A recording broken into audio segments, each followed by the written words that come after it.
ही का तमाम ये तंगो दीवार है, वैसा ही रंगो रूप है, पैसा ही माल है।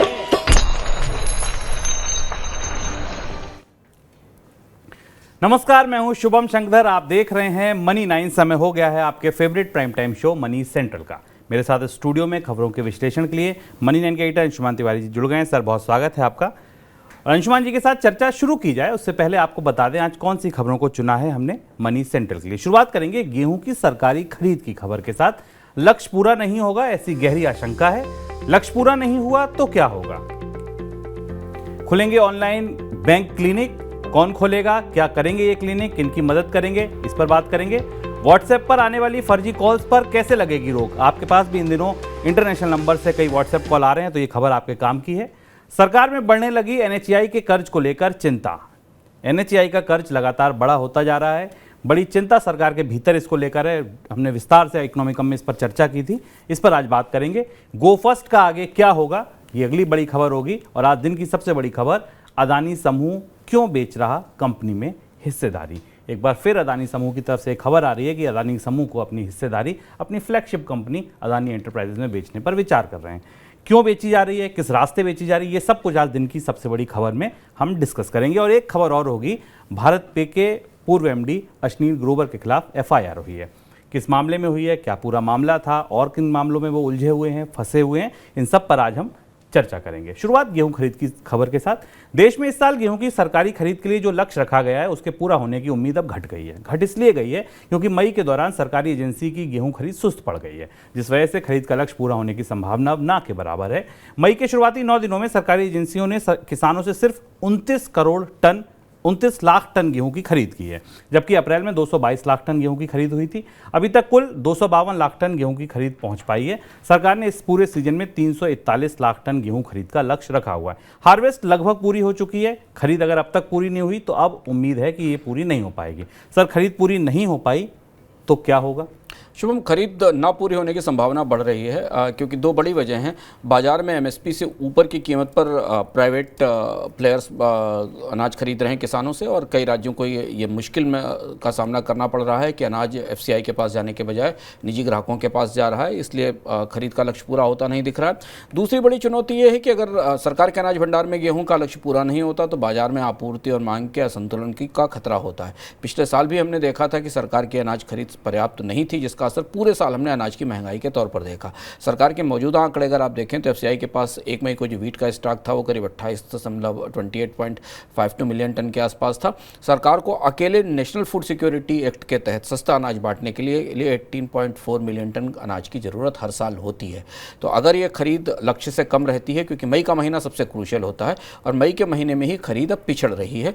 जैसा शुभम ने बताया कि हार्वेस्ट पूरी हो चुकी है, फसल पूरी बाजार में आ चुकी है। इसका असर हमें आने वाले दिनों में खाद्य महंगाई के आंकड़े पर दिखाई देगा, क्योंकि अगर अनाज की कमी सरकार के भंडार में होगी तो बाजार में अनाज की कीमतों पर दबाव रहेगा। और वो भी खास तौर पर इस रोशनी में समझना जरूरी है कि मानसून को लेकर और अल नीनो को लेकर आशंकाएं बढ़ रही हैं।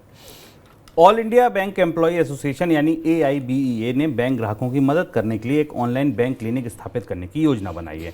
बैंक क्लिनिक में ग्राहकों की शिकायतों पर AIBEA की टीम संबंधित बैंक से बात करेगी और शिकायतों को समयबद्ध तरीके से, चरणबद्ध तरीके से निपटाने में मदद करेगी। सर, किस तरीके की शिकायतों का समाधान मिल सकता है इन क्लिनिक्स पर? बैंकिंग एम्प्लॉयज एसोसिएशन ने अपने तरफ से पहल की है कि बैंकों के ग्राहकों की शिकायतों को सुलझाया जाए। अगर ऑनलाइन स्तर पर कोई सारी शिकायतें दर्ज कराई जाती हैं तो उनका निस्तारण तत्काल किया जाएगा।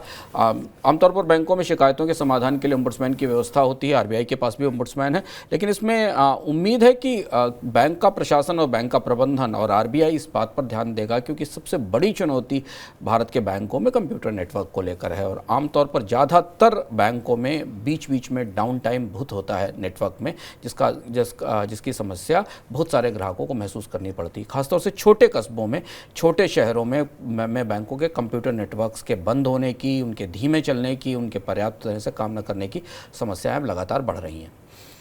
नॉर्मल फोन कॉल्स के जरिए बैंकों लोगों को लूटने के बाद साइबर ठग अब व्हाट्सएप और टेलीग्राम जैसे OTT कम्युनिकेशन प्लेटफॉर्म पर लोगों को निशाना बना रहे हैं। इन दिनों बहुत सारे लोगों को ये शिकायत आ रही है उनकी सामने, बहुत सारे लोग इसका सामना कर रहे हैं कि व्हाट्सएप और टेलीग्राम पर इंटरनेशनल नंबर से, अजीब गरीब नंबर से वीडियो कॉल आ रहे हैं, ऑडियो कॉल आ रहे हैं। उन कॉल के जरिए लोगों को ठगने की शिकायतें भी मिल रही हैं। सर, इन कॉल्स को क्या रोका नहीं जा सकता, ट्राई या कोई कुछ कर नहीं सकता इसमें? फिलहाल अभी तक भारत का पूरा फेक कॉल या इस तरीके की पेस्की कॉल का नेटवर्क तमाम तरीके की तकनीकी और कानूनी उलझनों में फंसा हुआ है। पिछले 3-4 महीनों से हम लगातार ऑलमोस्ट अक्टूबर नवंबर से हम सरकार और टेलीकॉम ऑपरेटर्स के बीच इन कॉल्स को लेकर एक सहमति असहमति का दौर देख रहे हैं। अब यहाँ एक नई समस्या आई है कि अंतर्राष्ट्रीय नंबरों से व्हाट्सएप कॉल आ रही हैं जिनको ट्रेस करना, ट्रैक करना असंभव है। ये कॉल्स क्यों आ रही हैं, क्यों इनसे क्या डेटा की फिशिंग हो रही है, ये स्पष्ट नहीं हो पा रहा है। टेलीकॉम कंपनियां चूंकि अपने नेटवर्क के एक्सपेंशन में बिजी रहती हैं और टेलीकॉम रेगुलेटर्स दूसरे चीज़ों में, इसलिए ये जो पूरा फर्जी कॉल का स्ट्रक्चर है, इसके लिए जो जिस तरीके के तकनीकी सोल्यूशन चाहिए, आर्टिफिशियल इंटेलिजेंस पे सोल्यूशन चाहिए, वो अवेलेबल नहीं है। कंपनियों ने अपनी तरफ से फिशिंग को रोकने में उतनी दिलचस्पी भी नहीं ली है जितनी ज़रूरत है। अब यहाँ इसमें एक और नई समस्या आई है कि जो OTT से जुड़े हुए लोगों के पास, जिनके पास OTT अकाउंट है, नेटफ्लिक्स, अमेजन जैसे, उनके अकाउंट्स के जरिए भी डेटा की फिशिंग हो रही है। यानी जब वो अपने नेटफ्लिक्स के या OTT के अकाउंट्स के जरिए कंटेंट लेते हैं या एंटरटेनमेंट कंटेंट में जाते हैं, तो वहाँ भी उस डेटा की फिशिंग शुरू हो गई है। ये और जिस तरीके से पिछले 1-2 महीने में बढ़ा है, उससे लगता है कि कहीं ना कहीं एक बड़ा फिशिंग अभियान जैसा चारों तरफ चल रहा है। रेगुलेटर्स की तरफ से भी खुलकर इस बारे में कुछ नहीं कहा गया, टेलीकॉम कंपनियों से बातचीत की जा रही है। और अगर आपके पास ऐसी पेस्की कॉल्स आती हैं, आपके भी व्हाट्सएप पर अजीबोगरीब नंबरों से ये वीडियो कॉल या ऑडियो कॉल आती हैं, तो इनसे कैसे बचा जाए? ये कॉल्स आती क्यों हैं? क्या इनको रोकने का कोई तरीका है? क्या कोई ऐप, कोई ऐसा तरीका है जो आपके पास ये कॉल्स ना आए, आप इनको ब्लॉक कर सकें? इस पर कल हम बेहद खास प्रोग्राम हेलो मनी 9 में करने वाले हैं। हमारे साथ होंगे साइबर सिक्योरिटी के एक्सपर्ट जितेंद्र जैन जी। और जितेंद्र जी आपको बताएंगे कि व्हाट्सएप पर आने वाले फर्जी वीडियो कॉल या ऑडियो कॉल से आप सतर्क कैसे रहें, इनसे आप बचें कैसे, अगर आप इसके चक्कर में फंस गए हैं तो निकलें कैसे। ये तमाम जानकारी लेकर कल जितेंद्र जी हमारे साथ जुड़ेंगे। अगर आपका कोई सवाल है, आप कुछ जानना चाहते हैं, तो 9311121874 ये नंबर है हमारा। अपना सवाल भेज दीजिए, हमारी टीम आपसे जुड़ेगी, बात करेगी और जितेंद्र जैन जी से आपकी बात कराएगी। डब्बा ट्रेडिंग पर लगाम लगाने के लिए देश का सबसे बड़ा stock exchange national stock exchange लगातार कदम उठा रहा है। डब्बा ट्रेडिंग के खिलाफ बीते एक हफ्ते में एक्सचेंज की तरफ से 2 दर्जन से ज़्यादा चेतावनियां जारी की गई हैं। इस पर रोक लगाने के लिए आर्टिफिशियल इंटेलिजेंस की भी मदद ली जा रही है। एक्सचेंज ने सोशल साइट्स पर डब्बा ट्रेडिंग से जुड़ी ट्रेडिंग टिप्स देने वाली 20 से ज़्यादा इकाइयों के खिलाफ कार्रवाई भी की है। सर, ये डब्बा ट्रेडिंग होती क्या है? एक तो पहला सवाल ये मेरा, और ये घोटाले कैसे खुल रहे हैं? डब्बा ट्रेडिंग अभी भी हो रही है। आश्चर्य की बात है कि जब आप बाजार में रेगुलेटर्स इतनी सख्ती कर रहे हैं, उसके बाद भी इस तरीके की ट्रेडिंग होती है। जिस ट्रेडिंग में सौदे एक्सचेंज के रिकॉर्ड पर नहीं किए जाते, मुँह ज़बानी सौदे किए जाते हैं, पुराने तरीके से किए जाते हैं। इसमें कोई आदमी एक शेयर की बोली लगाता है, अगर शेयर उस कीमत से ऊपर होता है तो जो शेयर की बोली लगवाने वाला होता है वो पैसा, उसका मुनाफा वापस दे देता है, और अगर गिरता है तो उसका नुकसान उसे भरना पड़ता है जो बोली लगाता है। आमतौर पर डब्बा ट्रेडिंग की इस व्यवस्था में नुकसान होता है लोगों को ज़्यादा, और डब्बा ट्रेडर्स पर उसकी वसूली करते हैं। ये सारा काम सेबी की जो रिपोर्ट और NSE की ताज़ा रिपोर्ट बता रही है कि ये सारा काम अब सोशल मीडिया के जरिए होने लगा है। पहले काम फ़ोन कॉल्स के जरिए होता था, पर अब कई सारे ऐसे प्लेटफॉर्म हैं टेलीग्राम पे और व्हाट्सएप पे जो लोगों से इस तरीके की डील, इस तरीके के ट्रेड करा रहे हैं जिनका स्टॉक एक्सचेंज के पास रिकॉर्ड नहीं है। और इसीलिए NSE ने ऐसे 24 प्लेटफॉर्म्स को टारगेट किया है। अभी हाल में ही एक हफ्ते पहले इनकम टैक्स डिपार्टमेंट ने भी करीब 9 जगहों पे छापेमारी की थी डब्बा ट्रेडिंग के ट्रेडर्स को पकड़ने के लिए। शेयर बाजार में जब गतिविधियां काफ़ी तेज़ हैं और बहुत सारे लोगों के पास बाजार में सीधे लगाने के लिए पैसा नहीं है, मार्जिन का पैसा नहीं है, ब्रोकरेज सिस्टम के जरिए निवेश करने का पैसा नहीं है, तो वो इस अवैध तरीके का इस्तेमाल करते हैं। और इस पर अब फिर से सख्ती हो रही है। उन कॉल्स को, उन नेटवर्क्स को सामने लाया जा रहा है जहां से ये काम हो रहा है। अगर आपके पास भी कोई इस तरीके की कॉल्स हैं तो इससे बचकर रहें, क्योंकि ये ट्रेडिंग का तौर तरीका नहीं है और ये इसमें सिर्फ नुकसान ही संभव है।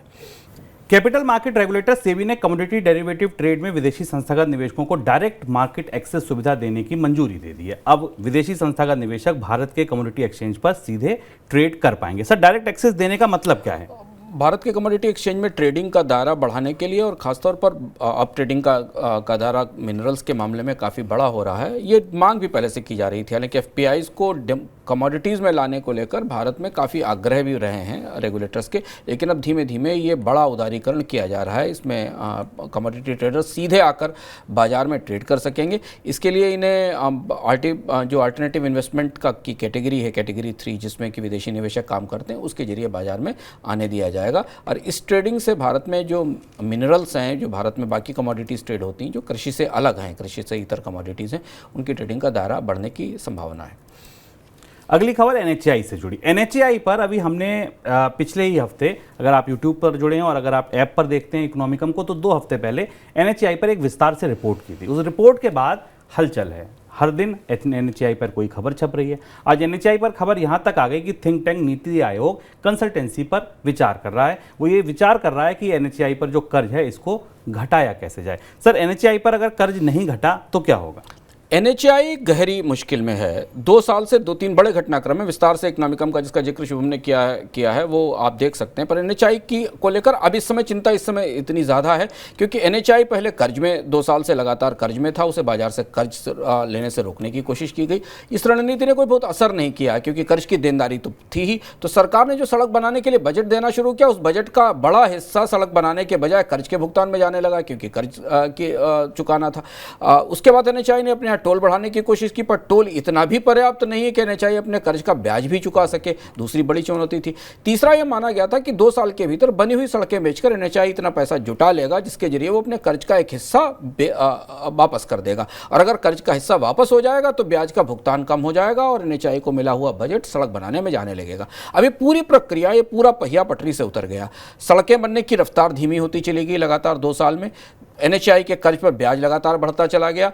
टोल बढ़ाने की एक सीमा है, उससे ज़्यादा टोल नहीं बढ़ाया जा सकता। और अब सरकार के पास बजट का कंस्ट्रेंट है। बजट में एक सीमा से अधिक बजट नहीं दिया जा सकता, बल्कि NHAI को दिए जाने वाले बजट में पिछले एक साल में कमी भी हुई है। पिछले साल के दौरान अगर आप 22-23 का बजट देखें और 21-22 का बजट देखें, इन सारी चीज़ों के बीच में NHAI का कर्ज सबसे बड़ी चीज़ है। 3,48,000 करोड़ रुपए का कर्ज है। 2014 के मुकाबले ज़बरदस्त बढ़ोतरी हुई और इसलिए अब नीति आयोग कंसल्टेंट्स की सलाह लेकर इसे कम करने की कोशिश कर रहा है। कम कैसे किया जाएगा, इसका कोई सिरा मिलता नहीं दिख रहा है क्योंकि कर्ज कम करने का मतलब है कि कर्ज को चुकाना पड़ेगा या फिर सरकार इस कर्ज की गारंटी लेगी किसी तरीके से। तो NHAI बुरी तरह उलझा हुआ है और आने वाले समय में इस सेक्टर में कई सारे महत्वपूर्ण घटनाक्रम देखने को मिल सकते हैं। आप भी जानना चाहेंगे कि NHAI दरअसल इतने कर्ज में फंस कैसे गई। NHAI का तो सीधा सा मॉडल था कि भाई सड़कें बनेंगी, टोल लगेगी, पैसा आएगा। जब इतना सब कुछ सीधा सीधा था तो वो बिजनेस मॉडल में कौन सी खामी थी जिससे NHAI इतने बुरे चक्कर में फंस गई, ये सब कुछ आपको पता चलेगा। आप केवल ये इकोनॉमिकम देख लीजिए। सड़कें बढ़ी या टोल भी लगातार बढ़ रहे हैं, कर्ज भी सरकार बजट से दे रही है NHAI को, उसके बाद भी NHAI सड़कें बनाकर प्रॉफिट में आ क्यों नहीं पा रही है। डिस्क्रिप्शन बॉक्स में इसका लिंक है। आगे बढ़ते हैं। 2 एजेंसियों की खबरें एक साथ आपको बताते हैं, फिर इन पर सवाल पूछते हैं अंशुमान जी से। सरकार मनी लॉन्ड्रिंग रोकथाम अधिनियम यानी PMLA का दायरा बढ़ा रही है। अब तक इसमें आते थे चार्टर्ड अकाउंटेंट, कॉस्ट अकाउंटेंट और कंपनी के सेक्रेटरी। अब सरकार ने कहा है कंपनी से जुड़े कई लोग भी इसमें शामिल होंगे। कौन शामिल होंगे, ये अंशुमान जी से पूछेंगे। अब होगा क्या कि जो लोग शामिल हो जाएंगे, कोई भी चूक हुई तो उन पर भी PMLA के तहत मुकदमा चलाया जा सकेगा। यह है दायरा बढ़ाने का मतलब। दूसरी तरफ ED पर चलिए। ED ने IL&FS मामले में बुधवार को मुंबई के डेलॉयट और KPMG के दफ्तरों में छापेमारी की। ED ने 3 साल पहले IL&FS और इसकी सहायक कंपनियों पर मनी लॉन्ड्रिंग का केस दर्ज किया था। क्योंकि डेलॉयट और KPMG IL&FS के ऑडिटर थे, इसलिए इन दोनों पर छापेमारी हो रही है। आपको याद होगा 2018 में ही IL&FS इंसॉल्वेंसी में जा चुकी है। कंपनी पुरानी है, मामला भी पुराना है, लेकिन अब छापेमारी चल रही है। पहला सवाल सर, PMLA के दायरे में अब कौन कौन आ जाएगा? PMLA का दायरा यानी जो मनी लॉन्ड्रिंग एक्ट है, इसके दायरे में लगातार बढ़ोतरी हो रही है। पहले चरण में जब नोटिफिकेशन आया था तो हमने आपको बताया था कि कॉस्ट एंड वर्क्स अकाउंट और कंपनी सेक्रेटरीज और चार्टर्ड अकाउंटेंट्स को इसमें शामिल किया गया था। इससे पहले तक PMLA कंपनी और कंपनी के अधिकारियों पर, बोर्ड पर, डायरेक्टर्स पर, इन पर लागू होता था। सर्विसेज देने वाले जो हिस्से थे, जो इंटरमीडिएट्स थे, उन्हें इसमें शामिल किया गया और ये बड़ा फैसला था जिसका काफ़ी असर हुआ।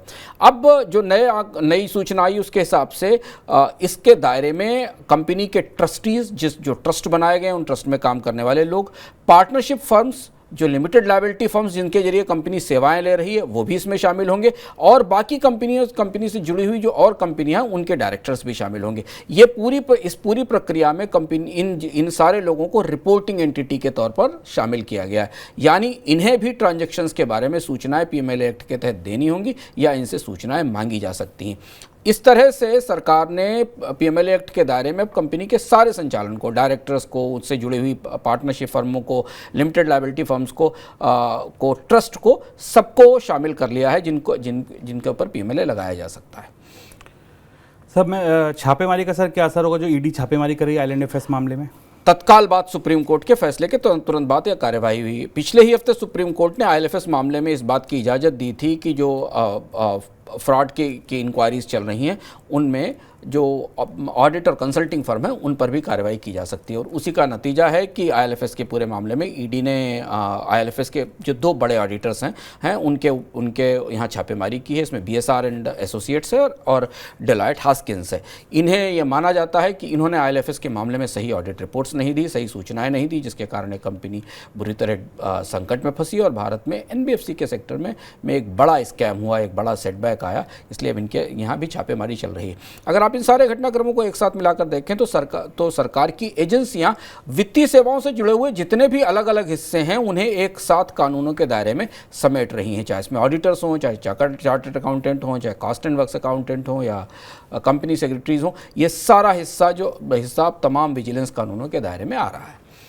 हाल के दिनों में भारतीय स्टार्टअप कंपनियों की वैल्यूएशन में कटौती हो रही है। अभी हाल में हमने मामला सुना था स्विगी का, कल ही की बात है। आज ताज़ा मामला ओला की तरफ से आया है। अमेरिकी निवेशक वैनगार्ड ग्रुप ने ओला के वैल्यूएशन में 35% की भारी कटौती की है।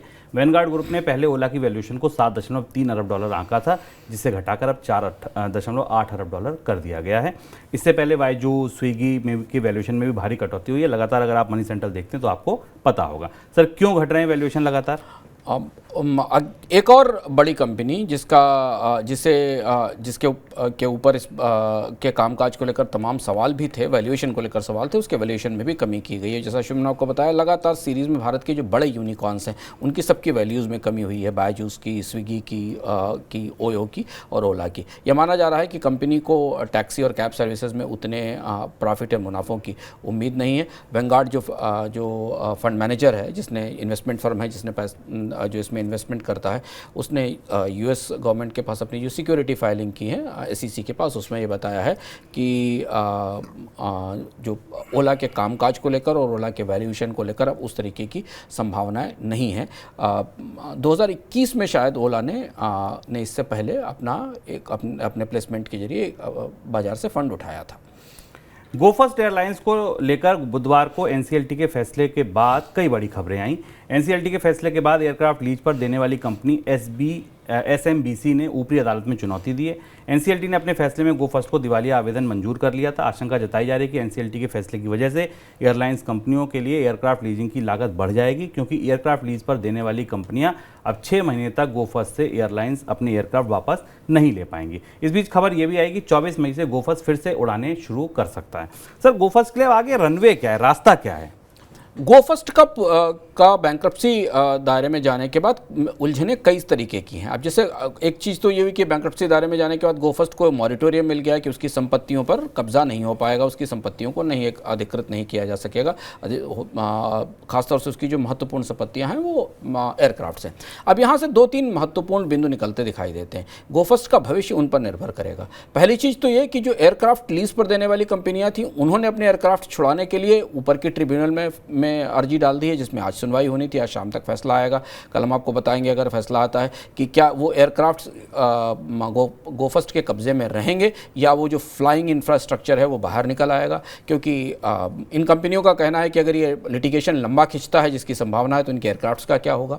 एक तो असर ये हुआ। दूसरा असर ये हुआ कि जब ये इतने एयरक्राफ्ट फंस गए बैंक्रप्सी के आसपास, करीब 20 से 25 एयरक्राफ्ट फंसे हुए हैं, तो बाजार में एयरक्राफ्ट के लीजिंग के चार्जेस बढ़ गए, क्योंकि कंपनियां अब ज़्यादा लीज लेने लगी। लेकिन इसके बाद भी 2 महत्वपूर्ण चीज़ें यहाँ दिखाई देती हैं जो सवाल हैं इस पूरे प्रक्रिया में। एक ये कि डीजीसीए क्या एक बैंकरप्ट कंपनी को दोबारा सेवाएं शुरू करने की मंजूरी देगा, क्योंकि कंपनी बैंकरप्ट है। और डीजीसीए ने अपने बेहद सख्त आदेश में गोफर्स्ट को सारी बुकिंग कैंसिल करने के लिए कह दिया था, लाइसेंस रद्द करने की धमकी दे दी थी।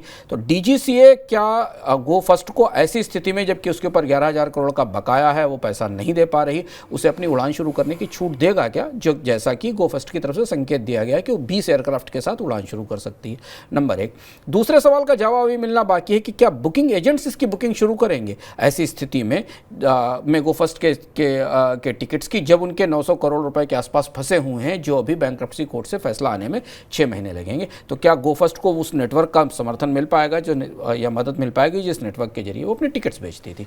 और तीसरा और सबसे महत्वपूर्ण सवाल ये कि क्या एनसीएलटी वाडियास को इसे दोबारा टेक ओवर करने की छूट देगा, क्योंकि भारत के बैंक्रप्सी कानून के तहत एक कंपनी जिसका मालिक उसे दिवालिया घोषित कर चुका है वो दोबारा उसका अधिग्रहण नहीं कर सकता। और अगर ऐसा नहीं है तो इसके रेजोल्यूशन प्रोसेस में कौन सी ऐसी कंपनी आएगी जो 11,000 करोड़ का कर्ज उठाकर इसे रिजोल्यूशन करने की कोशिश करेगी, जबकि हमें पता है कि जेट एयरवेज अभी रेजोल्यूशन के दरवाजे पर ही खड़ी हुई है, उसका रेजोल्यूशन नहीं हो सका है।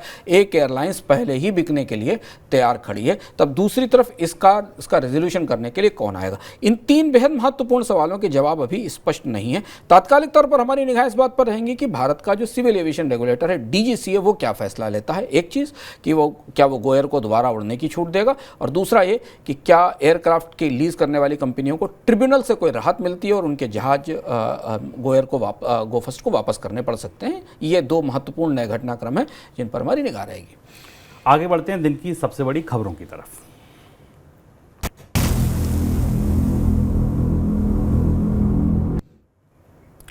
शेयर बाजार के लिहाज से आज का दिन अच्छा नहीं था। आज सेंसेक्स निफ्टी दोनों ही मामूली गिरावट के साथ बंद हुए, लेकिन आज अच्छा दिन था अदानी के स्टॉक्स के लिए।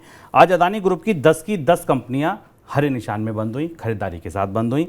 अदानी एंटरप्राइजेज जो फ्लैगशिप कंपनी थी वो 5% से ज़्यादा उछलकर बंद हुई। इसके अलावा अदानी ट्रांसमिशन 3%, 3.5% ऊपर, अदानी पोर्ट 2.25% ऊपर, अदानी ग्रीन्स में भी 1.5% से ज़्यादा की तेजी, एसीसी, अंबुजा, एनडीटीवी, अदानी विलमेयर, सारी कंपनियां ऐसी थीं जो 1 से 2-3% की बढ़त के साथ बंद हुई। इनका रिश्ता था सीधा आज अदानी ग्रुप को लेकर आई खबरों से।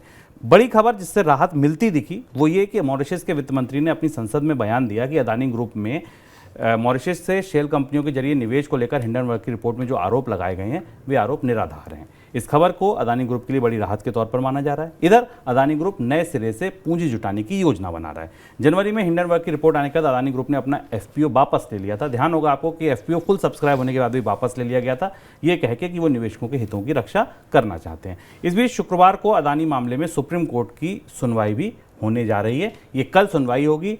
क्या मामला आएगा आपको ध्यान होगा, हमने कल बताया था कि वो रिपोर्ट जो कमेटी ने सौंपी है वो सुप्रीम कोर्ट तक पहुंच चुकी है, तो कल की सुनवाई भी इंपॉर्टेंट है। उससे पहले ये 2 खबरें। पहली खबर सर, पहला सवाल ये कि अदानी समूह पैसा जुटाने के लिए कोशिश अब किस रास्ते से करेगा, किस तरीके से पैसा जुटाने की कोशिश होगी? शुभम, जो एक्सचेंज को फाइलिंग दी गई है और जो अडानी समूह के बोर्ड की बैठक होने वाली जिसका जिक्र आपने किया कि जिस पर निगाह है, उस हिसाब से उस फाइलिंग में बोर्ड की अडानी समूह ने एक्सचेंज को बताया है कि ये प्राइवेट प्लेसमेंट के जरिए किया जाएगा और जो क्वालिफाइड इंस्टीट्यूशनल प्लेसमेंट होगा, यानी कि कंपनी प्राइवेटली आधार पर अलग अलग निवेशकों को अपनी हिस्सेदारी बेचने की कोशिश करेगी।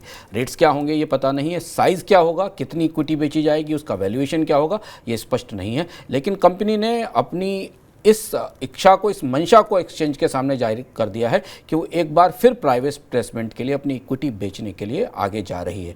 और ये महत्वपूर्ण घटनाक्रम है, पिछले 2-3 महीनों में दूसरा बड़ा घटनाक्रम है जहां कंपनी अपनी इक्विटी बेचने जा रही है एफपीओ असफल होने के बाद। सर, पैसा जुटाने की ज़रूरत पड़ क्यों रही है? ये दूसरा सब महत्वपूर्ण बात है। अडानी समूह को पैसा जुटाने की जरूरत इसलिए पड़ रही है कि पिछले 6 महीने से हम लगातार 3 महीने से लगातार हम इस खबर के पे बने हुए हैं और हम देख रहे हैं कि कई सारे स्रोत से, बैंकों के जरिए, बॉन्ड्स के जरिए नए पैसे को लाने का कोई रास्ता सफल होता नहीं दिखाई दिया है, सिवाय इसके कि कंपनी ने प्राइवेट प्लेसमेंट के जरिए जेक्यूजी पार्टनर की अपनी इक्विटी बेची थी। इसके अलावा बैंक को लगातार बैंकों की देनदारी चुकाने के लिए, बॉन्ड्स का पैसा चुकाने के लिए कंपनी को लगातार अपने प्रोजेक्ट रोकने पड़ रहे हैं, अपने रिजर्व से पैसा निकालना पड़ रहा है। और हम देख रहे हैं कि लगातार अडानी समूह अपने कर्ज के जाल को से बाहर निकलने के लिए, कर्ज के आकार को सीमित छोटा करने के लिए एडवांस में पेमेंट कर रहा है, चाहे वो शेयरों के अगेंस्ट लोन लिए गए हों, चाहे बॉन्ड होल्डर्स हों, यहाँ तक कि जो अंबुजा सीमेंट के टेक ओवर के लिए लोन लिया गया था उसमें भी एक हिस्सा छोटा सा पे किया गया है। अब कंपनी को फंड्स की ज़रूरत है। फंड्स की ज़रूरत दो वजहों से है। एक ये कि जो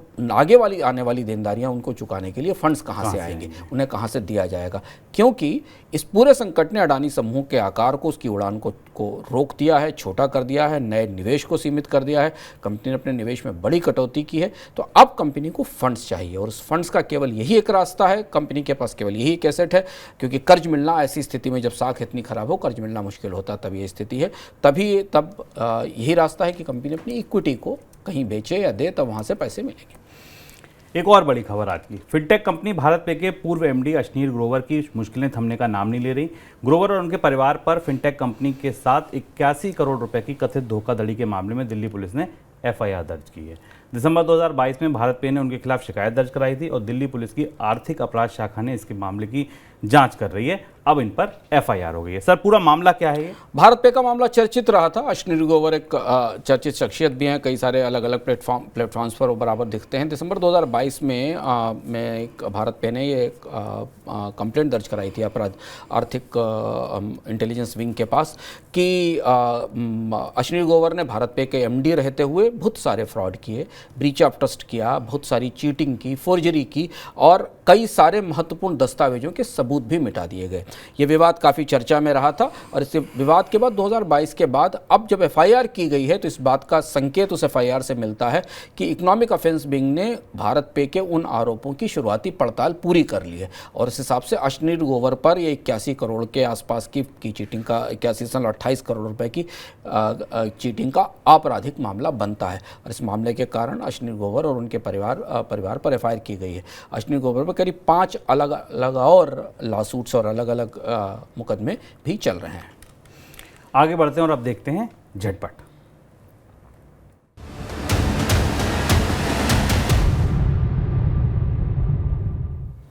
देश में बनने वाली इलेक्ट्रिक गाड़ियों को ऑटोमोटिव रिसर्च एसोसिएशन के औचक निरीक्षण का सामना करना पड़ सकता है। सरकार इस तरह की योजना बना रही है कि निरीक्षण में पता किया जाएगा कि इलेक्ट्रिक गाड़ी बनाने में फेम योजना का उल्लंघन तो नहीं हो रहा। फेम योजना में कंपनियों को सब्सिडी मिलती है और ये शर्त होती है कि आप भारत में बने हुए उपकरणों का इस्तेमाल करें। अभी कई कंपनियां ऐसे आरोप में पाई गई थी कि उन्होंने इस्तेमाल नहीं किया था, तो उन पर पेनल्टी भी लगी थी। कर्ज संकट में फंसे पाकिस्तान ने रूस को तेल खरीद के बदले चीन की करेंसी युआन में पेमेंट का ऑफर दिया। बुधवार को पाकिस्तान के मंत्री ने इसको लेकर बयान दिया है। रूस से सस्ता कच्चा तेल खरीदने के लिए कुछ महीने पहले ही पाकिस्तान ने डील की थी, लेकिन अभी तक उस डील के तहत पाकिस्तान ने सिर्फ एक कंटेनर का ऑर्डर किया है। उस कंटेनर का भुगतान भी अमेरिकी डॉलर में किया गया था, लेकिन अब आगे की पेमेंट आप युआन में ले लीजिए, ऐसा रूस से पाकिस्तान कह रहा है। महंगाई से लड़ रहे अमेरिकी केंद्रीय बैंक को कुछ राहत मिली है। अप्रैल के दौरान अमेरिका में रिटेल महंगाई दर 2 साल में पहली बार 5% के नीचे आ गई है। अप्रैल में यह दर 4.9% रही है। लगातार 10 महीने इसमें गिरावट देखने को मिल रही है।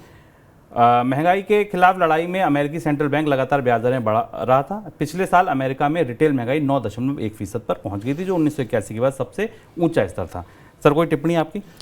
दो खबरें महत्वपूर्ण हैं। पहली चीज़ अमेरिका की महंगाई दर को लेकर, अमेरिका की महंगाई दर में कमी दिखाई दे रही है। हालांकि वहाँ के फेडरल रिजर्व का जो सहनीय टॉलरेंस लेवल है उससे भी काफ़ी ऊपर है, लेकिन पिछले फेडरल रिजर्व की बैठक में अगर आप जेरोम पावल के कमेंट्स को याद करें तो उन्होंने ये सख्त रुख के साथ कहा था कि महंगाई अभी कम नहीं हुई, इससे लड़ाई जारी रहेगी। लेकिन 5% से नीचे जाने से बाजार को उम्मीद बनती दिखाई दे रही है कि शायद अब थोड़े समय के बाद फेडरल रिजर्व अब ब्याज दरें बढ़ाने की प्रक्रिया में थोड़ा पॉज करेगा, थोड़ा स्थिरता लेकर आएगा। ये भी इस बात की उम्मीद इन आंकड़ों से दिखाई दे रही है। लेकिन अगर आप महंगाई के आंकड़ों के भीतर जाएं तो कई सारे हिस्सों में महंगाई का दबाव काफ़ी तेज दिखता है, बना हुआ है, और इसलिए यह भी माना जा रहा है कि ये कमी तात्कालिक हो सकती है, महंगाई वापस ऊंचाई पर लौट सकती है। और दूसरा जो महत्वपूर्ण खबर झटपट में वो पाकिस्तान की तरफ से।